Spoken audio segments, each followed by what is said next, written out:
Meu papo nesse vídeo hoje é com você que adora histórias que envolvem espíritos, mas eu não tô falando de espírito no âmbito do terror, não é aquele espírito que do nada surge na tela do seu computador e faz você ter um mini ataque cardíaco. Não é sobre isso que eu estou falando, embora pudesse ser também porque estamos em outubro, mês do terror. É um mês que eu deveria trazer aqui sugestões pra vocês de filmes e histórias de terror, mas o problema é que eu tenho medo.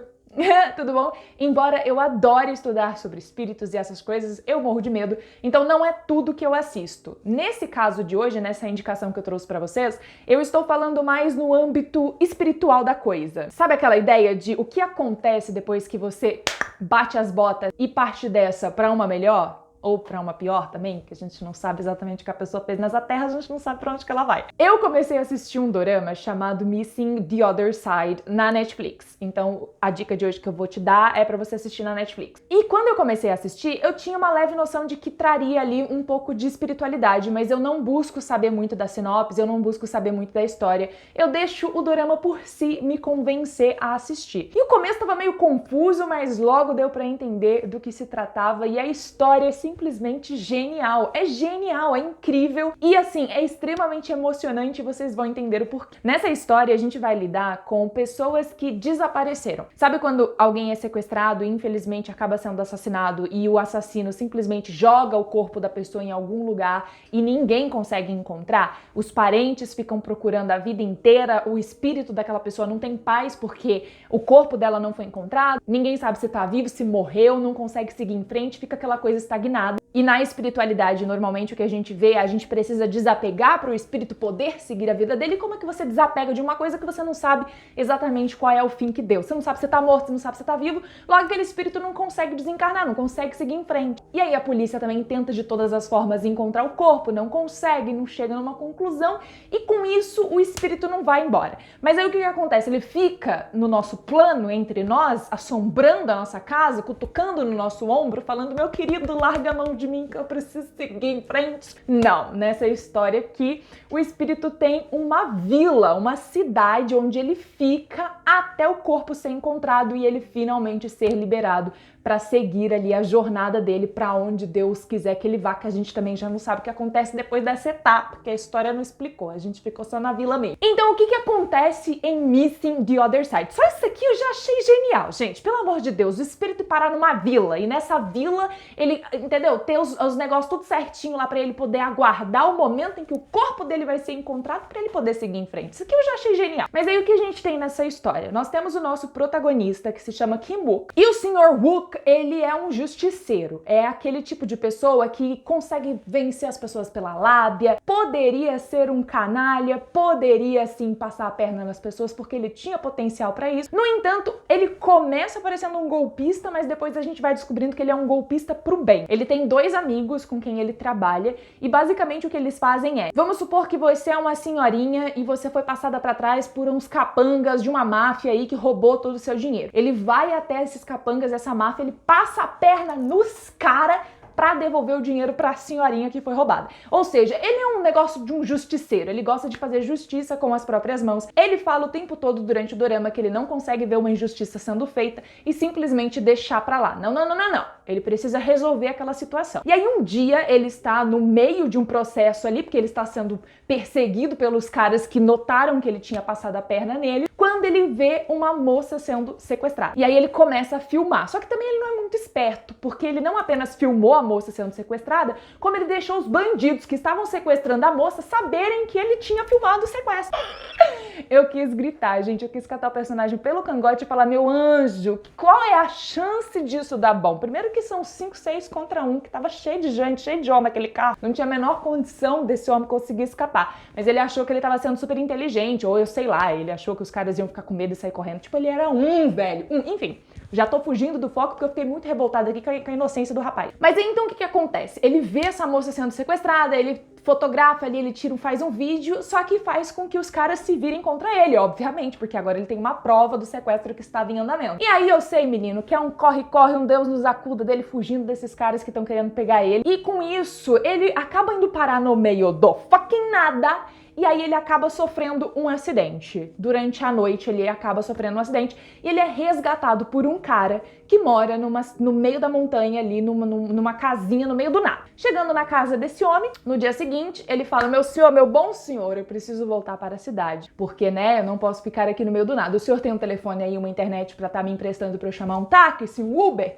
E o homem fala pra ele: aqui não tem isso não, meu senhor, você vai ter que descer que pega toda a vida, vai reto, você vai achar ali um ponto de ônibus. Eu sei que o homem se perde no meio do caminho e ele vai parar no meio de uma vila, a Vila dos Mortos. Só que ele simplesmente entra nessa vila e ele enxerga todos os mortos que estão lá, mas pra eles são vivos, obviamente, que ele não ia achar que tava todo mundo morto ali, na cabeça dele era todo mundo vivo. Ele chega lá, fala: meu querido, me dá um cafezão aí, e o cara fala: não sei o que tá acontecendo, mas tudo bem, vou te servir. E ele pede o telefone, não tem telefone, aquela coisa toda. Eu sei, menino, que nesse processo ele fica uma noite ali naquela vila, na vila das pessoas que já desencarnaram. E ele acaba vendo um molequinho que está sendo procurado pela polícia. E aí, quando ele vê esse moleque, ele fala: ih, menino, estou sendo aqui testemunha de um sequestro. Claramente que esse garoto está sendo procurado pela polícia, ele está aqui, obviamente que eu preciso avisar a polícia, eu preciso tirar essa criança daqui. Ele entra num desespero ali para tirar a criança, mas tudo que ele faz para arrancar a criança da vila, ele não consegue. E aí, até que ele consegue chamar a polícia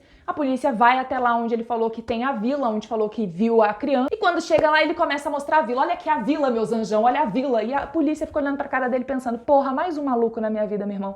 Porque a polícia não enxerga a vila. Detalhes, details. A polícia não enxerga a vila e ele fica: gente, pelo amor de Deus, como assim vocês não estão enxergando? Tem uma cidade inteira ali embaixo. Como é que vocês não estão enxergando? A miopia, o negócio do óculos, vamos procurar um oculista? Que talvez esse seja o problema. E eu sei que demora um pouco, mas ele percebe o que está acontecendo. Ele enxerga a vila, as outras pessoas não. E aí ele entende que aquela vila é uma vila de mortos, de pessoas, no caso, que faleceram e o corpo nunca foi encontrado. A família nunca seguiu em frente, a polícia nunca finalizou o caso, o corpo está em algum lugar. Lembra que a gente tá falando que o nosso protagonista é um justiceiro e não pode ver uma injustiça sendo feita, que ele já quer solucionar a bagaça? Imagina ele encontrar uma cidade cheia de gente morta que não conseguiu seguir em frente, o espírito não foi liberado porque o corpo não foi encontrado, não é mesmo? Ele logo pensa: porra, eu preciso dar um jeito nisso. Mas ele não tá sozinho nessa, porque o cara que salvou ele, o cara que mora ali na casinha perto da vila, também consegue enxergar a vila, também tem uma conexão com essa vila e também faz esse trabalho de tentar encontrar o corpo de cada um deles para ir liberando um por um para que eles possam seguir a vida deles. A história ela já é extremamente emocionante aqui porque você sabe que dentro daquela vila tá todo mundo morto e gera um conflito ali de emoção, porque você olha para as pessoas vivendo felizes ali, tem vários momentos em que eles estão alegres, eles estão felizes,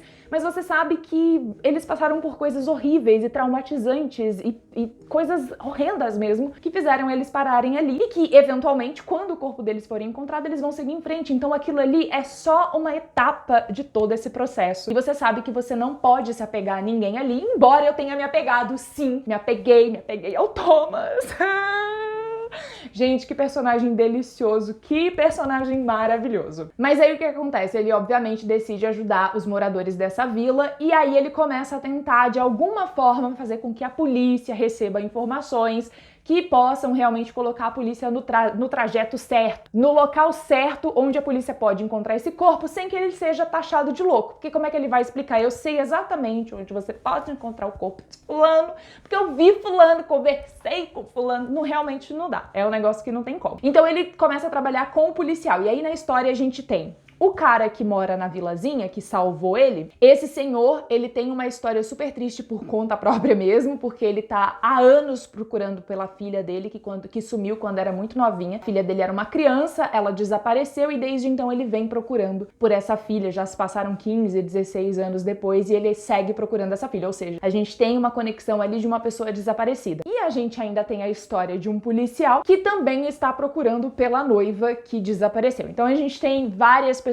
desaparecidas e parece que a história fica por aí, mas não, porque a gente tem toda uma parte vilanesca acontecendo que envolve uma grande empresa, uma grande fortuna e pessoas morrendo à torto e à direito. Então, menino, é emoção para todos os lados. É realmente o drama de milhões. Você não vai descansar porque cada hora vai acontecer alguma coisa ali que você vai precisar ficar atento. Eu já adianto para vocês que a primeira temporada terminou 10/10, termina com um coração um pouco choroso, sim, apertadinho cuidadinho, porque como eu falei pra vocês, gente, a gente tá lidando com pessoas que já faleceram, né? A gente não tem muito o que fazer aqui. Mas o final, ele foi satisfatório sim pra todos os personagens, ou seja, terminou de uma forma que não necessariamente seria preciso ter uma continuação, mas a história foi renovada lá em 2021, eu acho, 2020, 2021. Ganhou-se aí uma segunda temporada que supostamente sairia ainda esse ano. Eu pesquisei horrores pra saber se já saiu e se só não chegou na Netflix ainda, mas aparentemente não saiu ainda e a gente não tem muitas informações de como eles vão seguir com essa história. Acontecem algumas coisas no finalzinho da primeira temporada que faz sugerir que não dá pra continuar como era, né? Essa sou eu falando em códigos pra não dar spoiler pra quem ainda não assistiu. Mas o importante é que foi confirmado, já tem até elenco confirmado pra continuação, o Quarteto Fantástico da primeira temporada, que é o nosso protagonista, a menina que trabalha com ele, que essa menina, gente, essa garota, ela é genial, meu Deus do céu, como eu amo essa personagem. O Pansok, que eu não sei falar o nome também, que é o véi que mora lá, que tava procurando pela filha, aparentemente volta, o policial também volta, ou seja, a gente tem aí um elenco da primeira temporada que retorna pra segunda temporada. Já tivemos 2 outros personagens que foram acrescentados na trama, que não fizeram parte da primeira temporada, mas estão chegando agora na segunda. Inclusive, um deles vai ficar procurando aí pelo próprio corpo dele, desaparecido, enfim. Então a gente sabe que a história vai continuar, eu só não sei como que eles vão explicar algumas coisinhas, porque eles deram uma resolução no final da primeira temporada que talvez dificulte como eles vão justificar na segunda. Mas o importante é que a história foi renovada. Eu confesso que eu gostei, porque eu gosto de toda a ideia, de todo o conceito dessa trama, mas eu fico preocupada realmente pra eles não terem renovado e meio que ficar ruim, sabe? Porque a gente sabe que tem história que não precisa de continuação. Essa é uma delas. Definitivamente não tinha necessidade de uma segunda temporada. Mas eu sei que essa segunda temporada não é necessariamente pra resolver alguma ponta solta da primeira. Até porque quando termina, tem uma cena que não é bem uma cena pós-crédito, é um finalzinho ali, que realmente deixa a gente se perguntando, tipo, ih, menino, será que a gente vai ver um pouquinho mais dessa história? Tem um acontecimento ali que deixa você com a pulguinha atrás da orelha. Então, sim, eu queria deixar essa dica pra vocês aqui, porque é genial, eu acho que combina super com o mês de outubro, tem aquela pegada dos espíritos, de mortos e etc, etc. E a gente sabe que outubro é o mês do Halloween, então eu acho que tem a pegadinha sobrenatural bem gostosinha de acompanhar e ao mesmo tempo é super emocionante, eu tenho certeza que você vai amar. Então, se você ainda não assistiu Missing the Other Side, vai lá dar uma chance. Se você já assistiu, comenta nos comentários o que você mais amou. Gostou dessa dica? Deixa o seu joinha nesse vídeo e já se inscreva no canal para mais vídeos como esse.